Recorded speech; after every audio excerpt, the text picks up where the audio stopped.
Hi everyone, it's Victoria Strong here with the Sewing Hub. I'm so excited today to be walking you through how to sew the beautiful River pattern by Simple Life Pattern Company. It's known for being super versatile and stylish at the same time, and I'm so excited that we get to do this together. A huge thank you to our fabric sponsor, the Fabric Snob, for providing all of the fabric in this video that I used to make the River dress today. So a huge thank you to them. If you haven't already joined the amazing sewing community on Facebook, the Sewing Hub, definitely give that a follow. Follow us on YouTube and on Instagram also. And that way you will be able to stay up to date with any new tutorials or blogs or videos so you can learn with our amazingly supportive community. All right, let's get started making the River pattern. First, let's gather all the materials. For this pattern, you'll need knit fabric with at least 75% stretch for the sweater or hoodie part. For this, you could use cotton lycra, polyester spandex, athletic knits, or something with a good amount of structure. Thanks to the generous sponsorship of the Fabric Snob, I'll be using the Storm French Terry from their Luxe French Terry line. This cotton French Terry is made up of 90% cotton and 5% spandex, and it's 250 GSM. It has 4-way stretch, 50% horizontal, and 25% vertical. For the skirt part of your River dress, if you're making that option, you can use pretty much anything you have on hand, but don't pick anything too heavy or it will weigh down the sweater. I'll be using this honeydew cotton lycra from the Fabric Snob's Luxe Jersey line that's kind of a pastel sage. The Fabric Snob's Luxe Jersey line is made up of 95% cotton and 5% spandex. It's 230 GSM or 12 ounces, which is a great weight for what we're going to use it for here. It has 75 vertical stretch and 100% horizontal stretch. I'll also be using this peony cotton spandex from the same line and this textured cotton spandex that I found in my stash. You'll also need a grid ruler, scissors and/or a rotary cutter, an erasable fabric pen like this friction pen, some pins, and depending on the version you're making, you may also need some elastic. Let's cut out our fabric.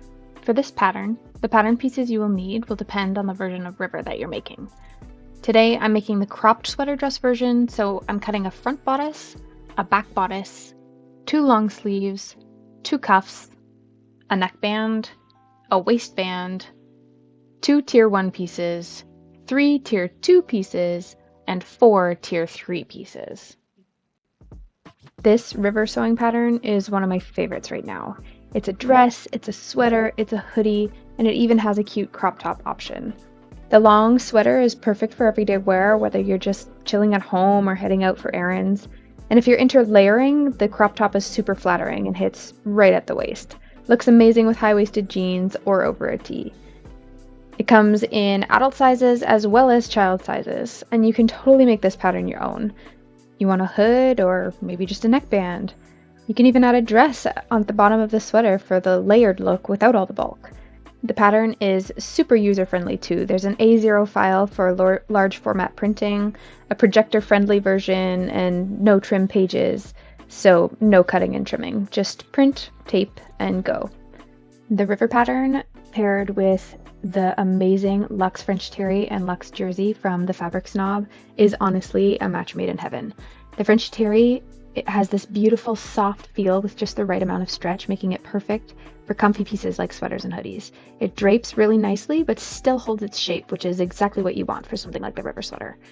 As for the Luxe Jersey, it's lightweight, silky smooth, and perfect for layering pieces or tees. I could see this fabric working for so many different types of garments. It's super breathable and soft against the skin, which is always a win. If you're looking for fabrics that are both luxe and practical, I can't recommend them enough. Oh, and as you can see, I'm using a projector to cut out my pattern pieces for this project.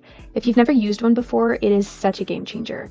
No paper, no taping, just project the pattern directly onto your fabric and cut it. If you're curious about how it works or thinking about giving it a try, I would be happy to help answer any questions. There's also an amazing Facebook group called Projectors for Sewing that I highly recommend. It's full of tips, tutorials, and support for anyone new to using a projector in their sewing.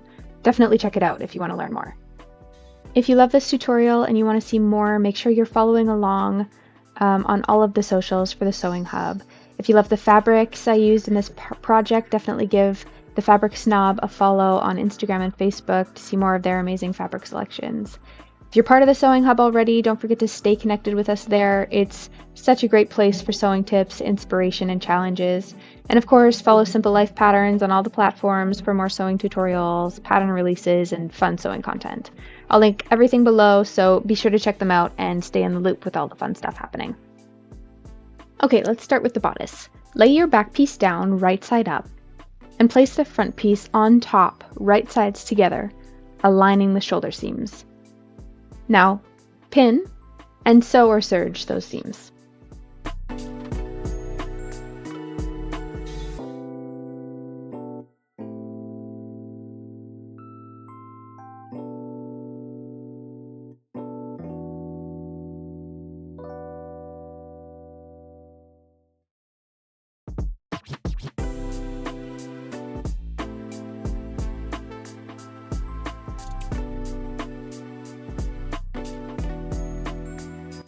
Instead of adding a pocket today, I thought it would be really fun to go over how to use chenille bias tape as an applique.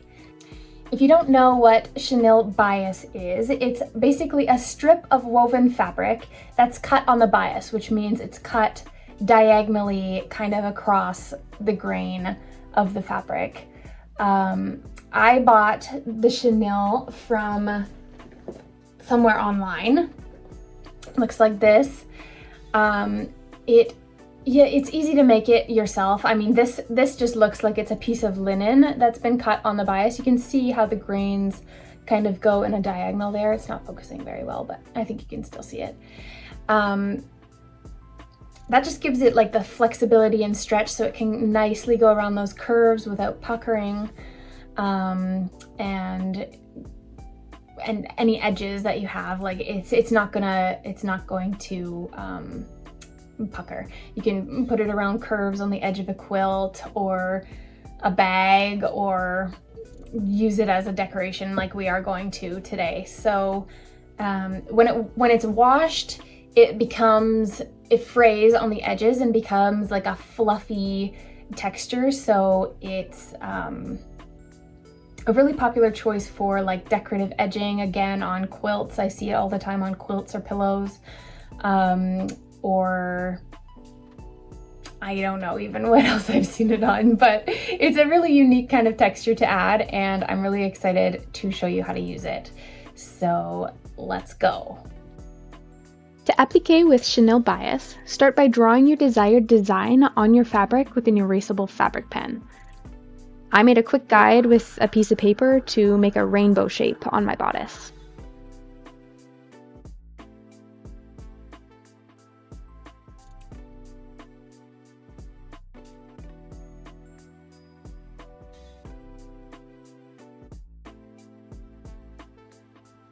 Now we'll cut the chenille bias strips to the desired length and shape.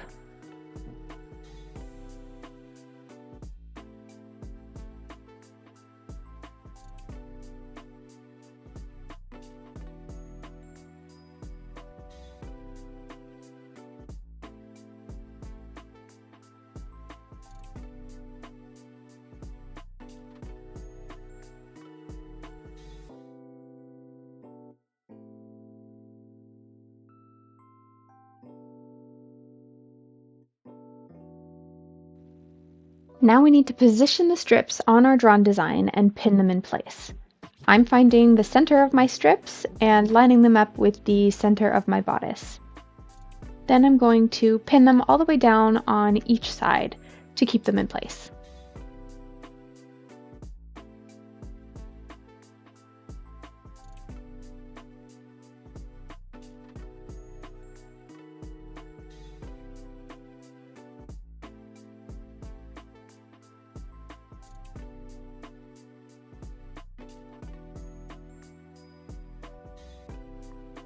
With coordinating thread, use a short length straight stitch. Since I'm putting the bias on a stretchy fabric, I'm going to use a triple stitch. And we're going to sew along the center of the chenille bias, securing it to the base fabric. Be sure not to stretch the bias or the base fabric for best results.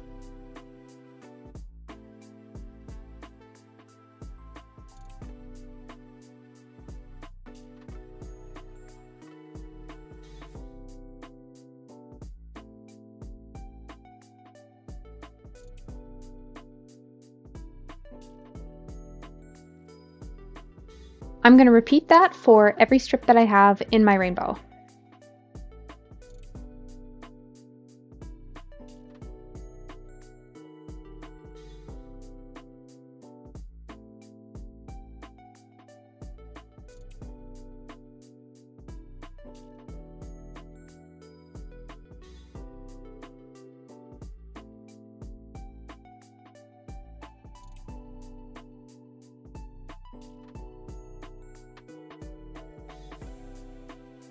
And there you have it. This is such an easy way to add some texture and interest to your sewing projects. Now that our design is finished, let's attach the sleeves.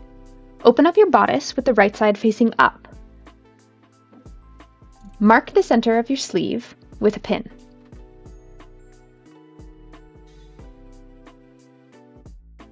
Align the pin with the shoulder seam, right sides together,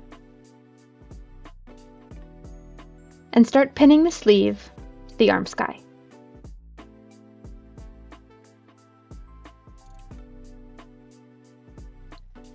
The arm sky may need to stretch a little bit to accommodate the sleeve, so just make sure that this happens toward the top of the sleeve.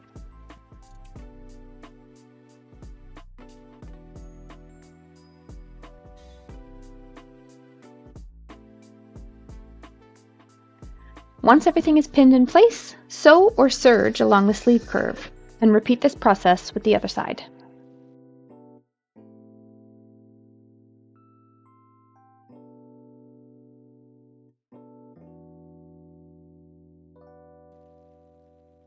This is where I like to take a quick peek to see what my bodice is going to look like. Now, with our sleeves attached, let's continue constructing our bodice. So we're going to put our bodice right sides together, aligning the side seams.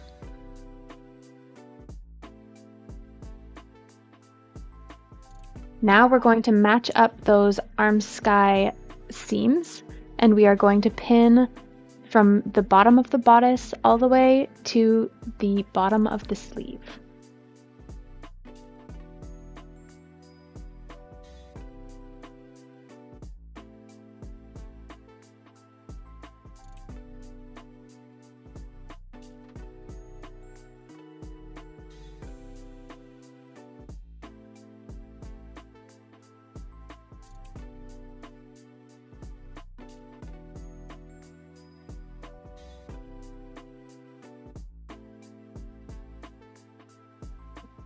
Sew or serge along the side seam from the bottom hem to the sleeve hem on both sides.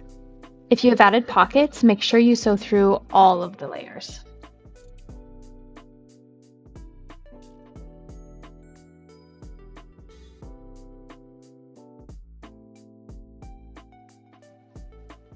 And now here's what your river should look like.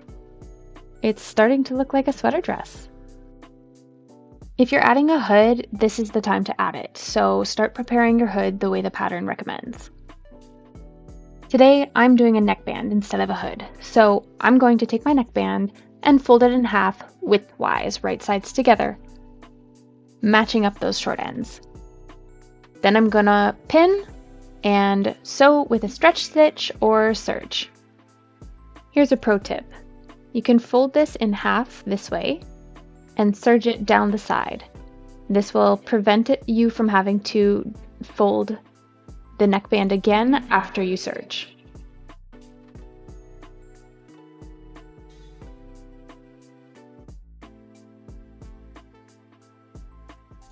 Sewing your neckband this way also helps keep it from sliding around after you've folded it lengthwise. Super helpful tip. Okay, let's attach our neckband to our bodice. The first thing we need to do is find our quarter points. So I'm matching up the shoulder seams here, and I'm going to fold it in half and pin on those folds. Those are going to be my half points. That's the front bodice, and we'll put a pin in the back bodice.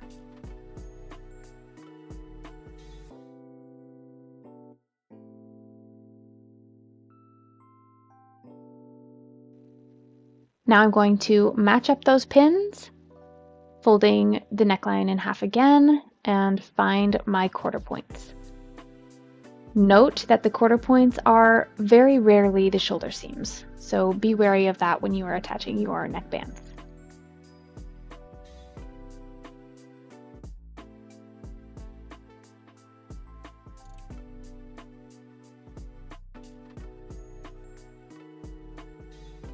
Now we're going to take our neckband and do the exact same thing.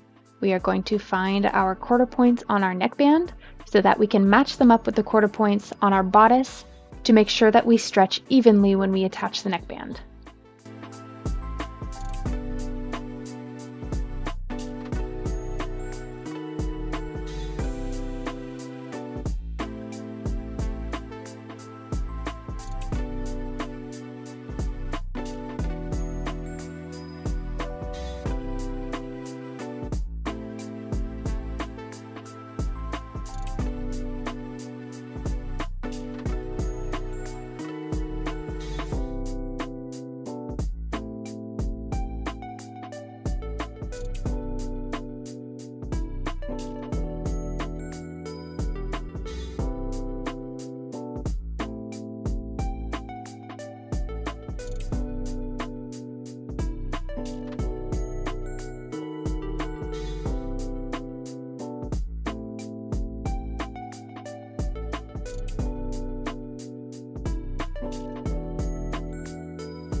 Now we need to use either a stretch stitch or a serger to attach our neckband.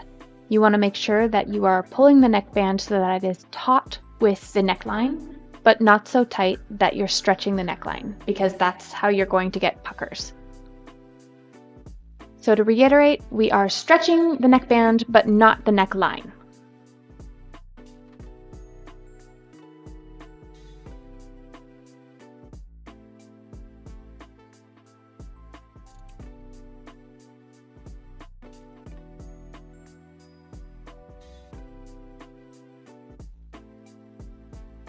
Here I like to tie a knot to make sure that my serger ends, my serger tails are not going to come undone and it's not going to start unraveling. Okay, let's prepare our cuffs. We're going to take one of our cuffs and we're going to fold it in half widthwise once again and pin it in place.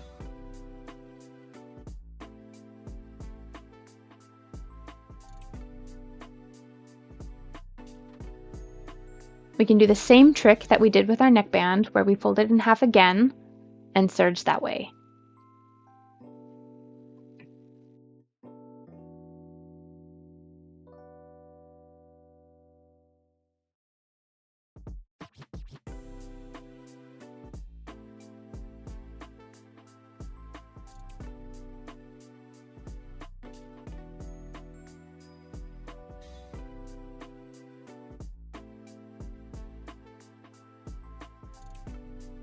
There we go, and make sure you repeat this step with the other cuff. Okay, let's attach our cuffs. We are going to insert the cuff into the sleeve, aligning the raw edges of the cuff with the sleeve opening. We also want to make sure we are aligning the seam of the sleeve to the seam of our sleeve cuff. And we're going to make sure that we are stretching evenly. You can do the quarter trick again, or you can just do what I do and wing it. I recommend you pin your cuff to your sleeve with at least 4 pins.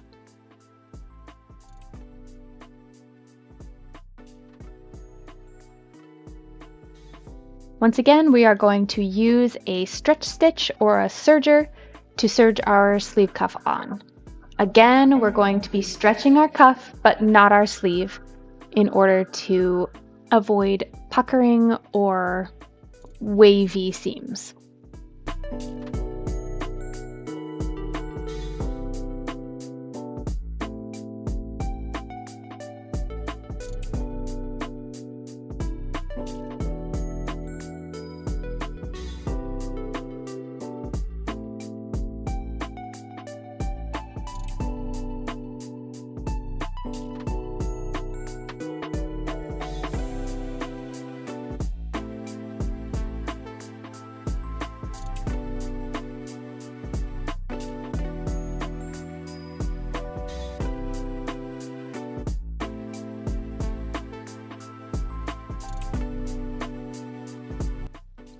Once again, I'm going to tie this off to make sure my serger tails don't come loose.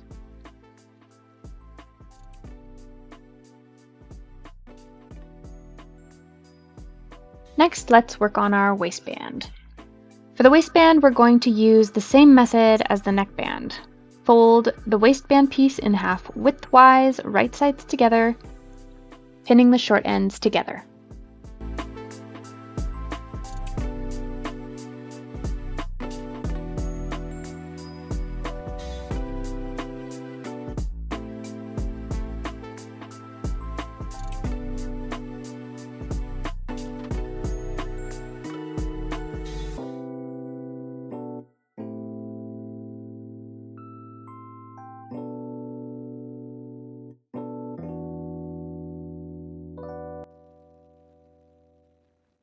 And there you go, you have your waistband.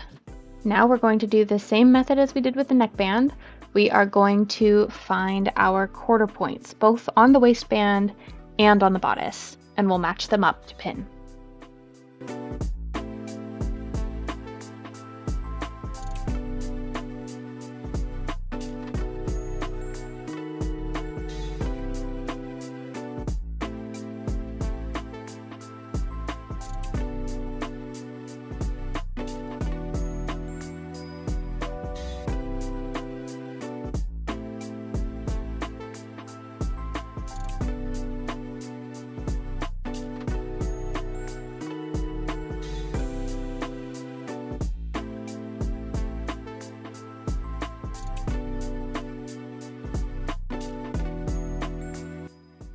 Insert the waistband into the bodice, right sides together, aligning the quarter points and raw edges.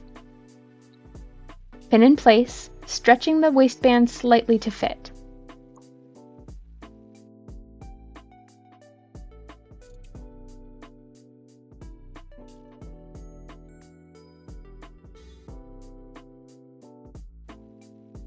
Try not to get your waistband twisted like I did here.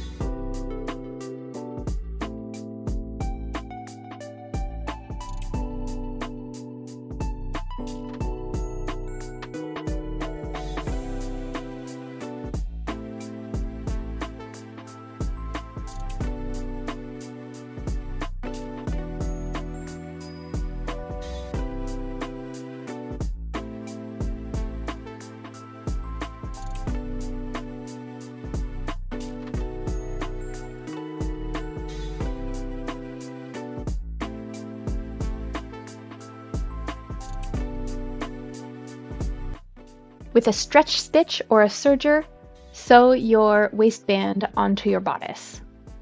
Again, we're going to stretch our waistband, but not our bodice.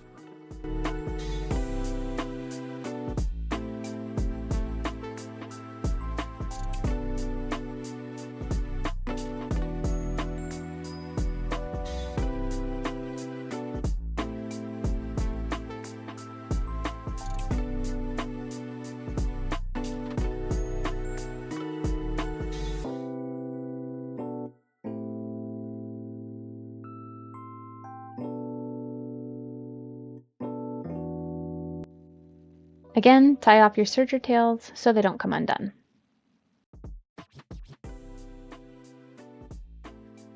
And guess what? The sweater part of our sweater dress is done! Let's turn it right sides out and see what it looks like. Oh my goodness, I am obsessed! Alright, let's get into putting the skirt pieces together. So this is my tier 3 that I'm working on, and I am going to take 2 of my tier 3 pieces and put them right sides together. I'm going to match up the short ends and pin them in place.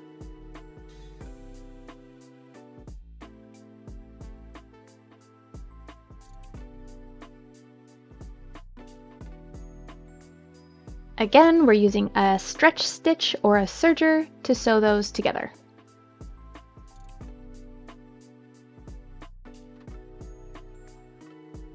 All right, now we are going to make sure that we put these two pieces that we just attached right sides up, and we're going to place another tier 3 piece on top of that, making sure that our right sides are together. And again, we're going to match up those short raw edges and pin.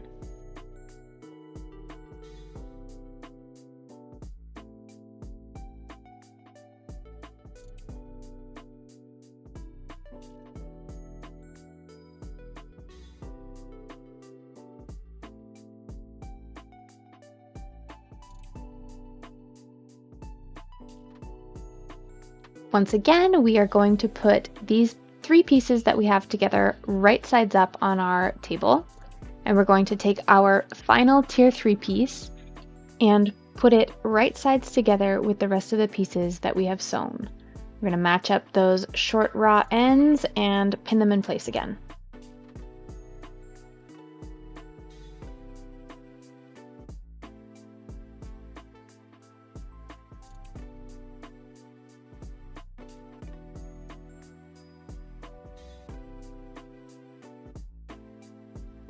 Now you should have a long line of 4 tier 3 pieces.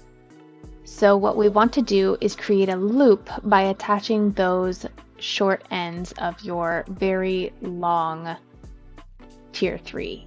Make sure that they're right sides together and make sure that all of your pieces are facing the same direction and are not twisted. Match up those short ends and pin and sew in place.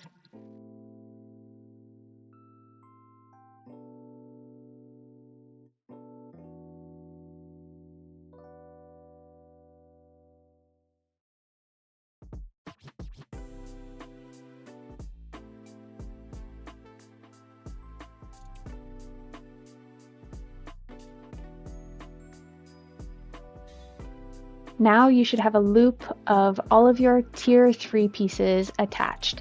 Double check that your pieces are not twisted and that they're all facing the same direction, and that your seam allowances are on the same sides on all pieces.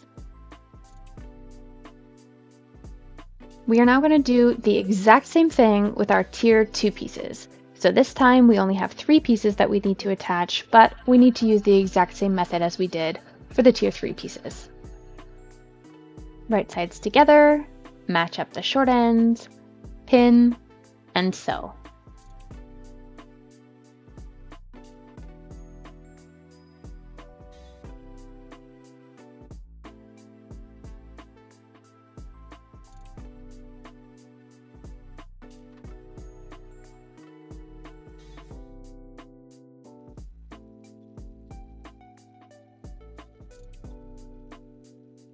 Right sides together, match up the short ends, pin, and sew.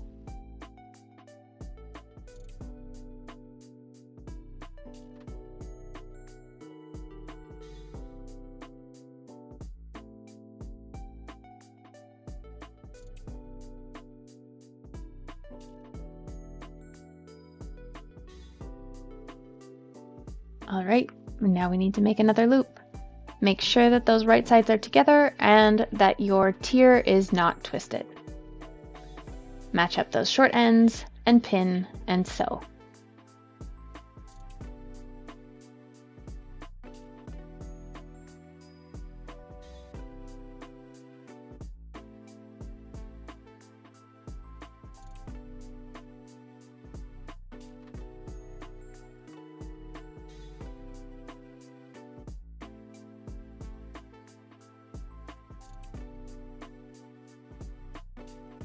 Your tier 2 should now be a loop.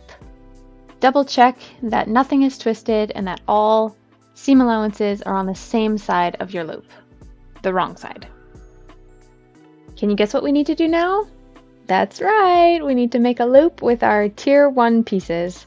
So put those pieces right sides together, match up those short ends, and pin and sew.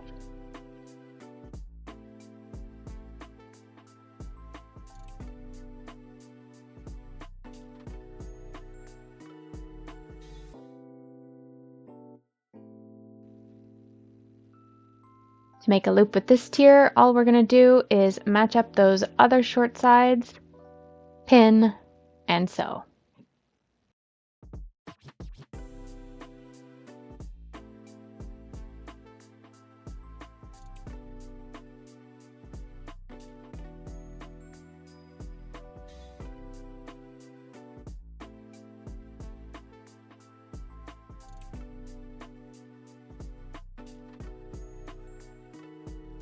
And there you have it. You should have your first tier in a loop with the wrong sides on the same sides. Okay, the next thing we need to do is hem the bottom of our last tier. So that means your tier 3 if you're doing 3 tiers, or your tier 2 if you're only doing 2. I have serged the bottom edge of my tier and I'm folding it up about 1/2 of an inch. I fold it to the wrong side and I pin it all the way around the tier, the entire loop.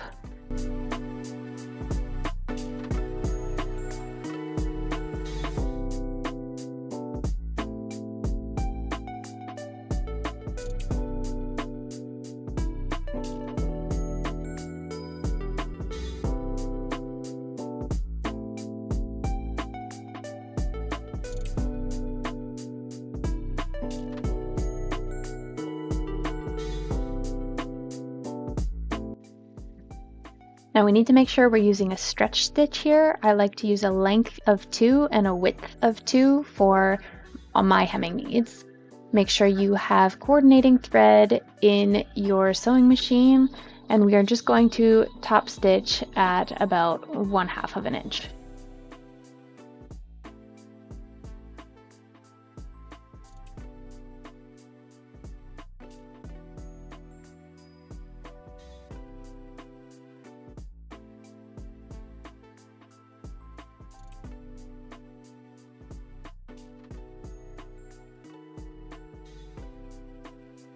It's much easier to hem before the ruffling, but if you're not sure about the length, then you can hold off.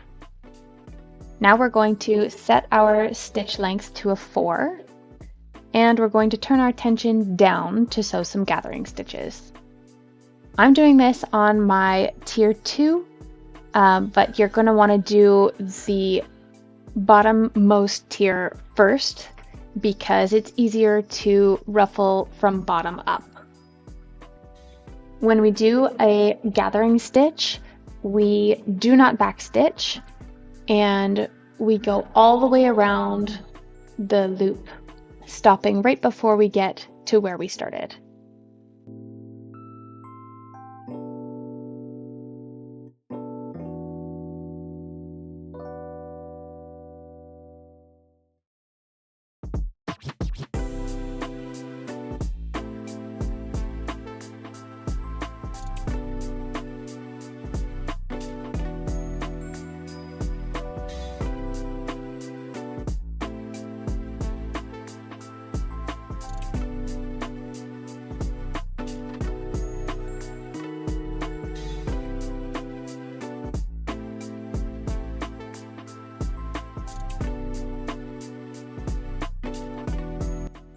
Now we're going to sew a second gathering stitch about 1/4 of the way down from our first gathering stitch. So I like to use my presser foot as a guide and just make sure that that first gathering stitch lines up with the edge of my sewing foot.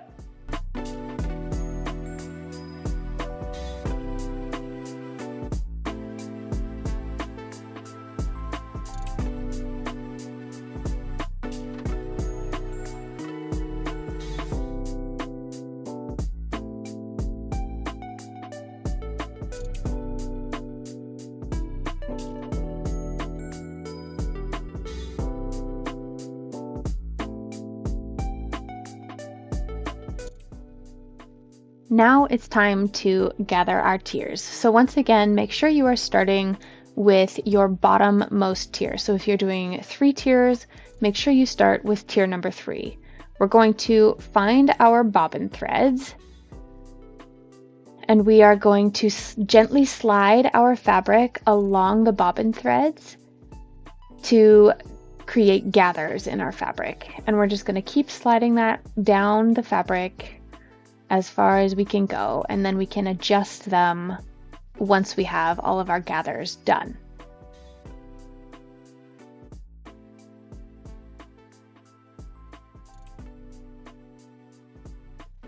Here you can see I've already done half of my skirt.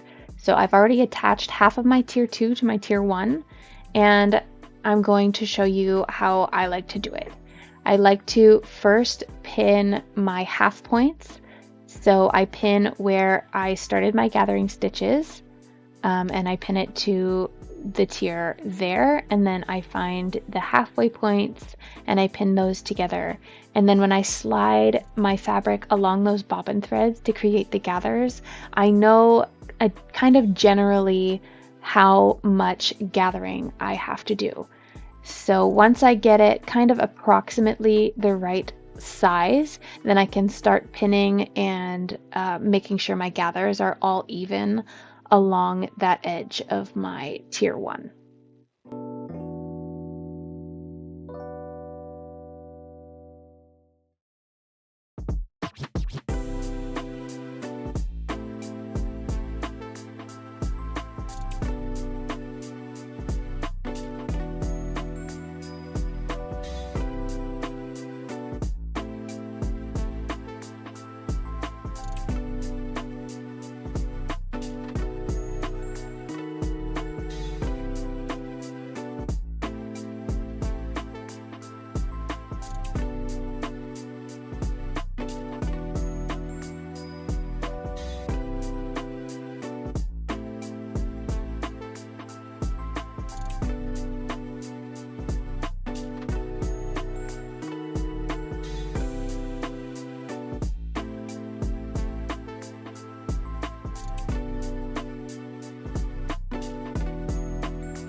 Okay, so now I have the gathers approximately about the same width as my tier 1, and I'm going to start pinning a little bit at a time and making sure those gathers are all even all the way along my tier 1. I can see right here there's some that are too tight, and there's some further down toward where I started my gathering stitches that are definitely too loose. So I'm going to have to slide some of those gathers back down where I had gathered them in the first place.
To attach our tiers together, we need to use either a serger or a stretch stitch. So here I'm using a serger, and the trick is to make sure that you are sewing right in between those gathering stitches that you made. So this is going to help your gathers stay nice and even and prevent any funny tucks from going on when you are sewing your tiers together.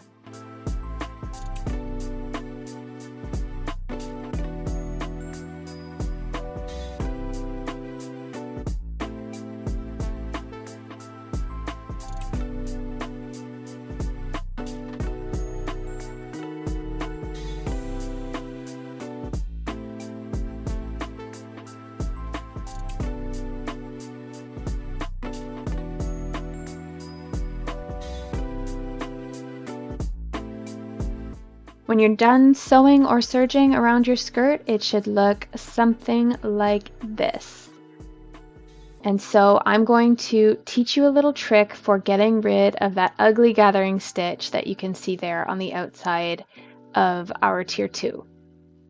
So the trick is to find your bobbin thread and pull it all the way through. So the same way that we did our gathering, we're going to pull that bobbin, sliding the fabric along it the whole way until the bobbin thread comes completely out.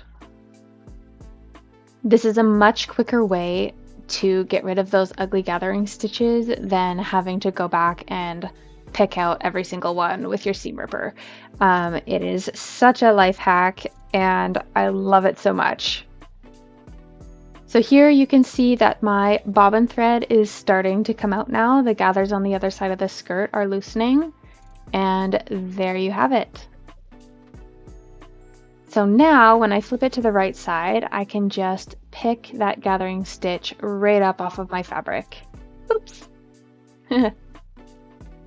Ta-da! Once you have your third tier on there, you are done your skirt, and we can put some gathering stitches around tier number 1. There we go. We're going to do the same method for attaching to the bodice, but I am going to show you how I do that because it is a super important skill if you're going to be making more dresses in the future. So I have my bodice right sides out and the waistband flipped up toward the neckline. And I am putting my skirt together with it, right sides together, matching up the side seams. And I'm just gonna pin both side seams.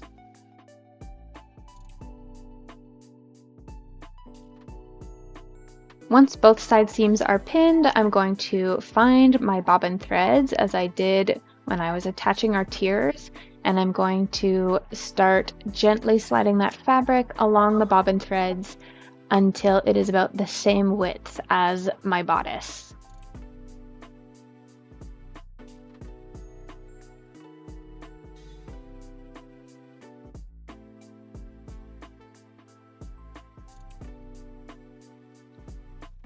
So once my skirt is about the same width as my bodice, I'm going to spread out those gathers and make sure they're all even all the way along that bodice.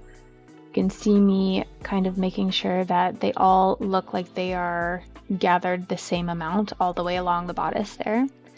And then I'm going to stick a pin every couple inches, and then I'll work on the other side.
And there you have it, your very own river sweater or hoodie or dress, perfect for any occasion.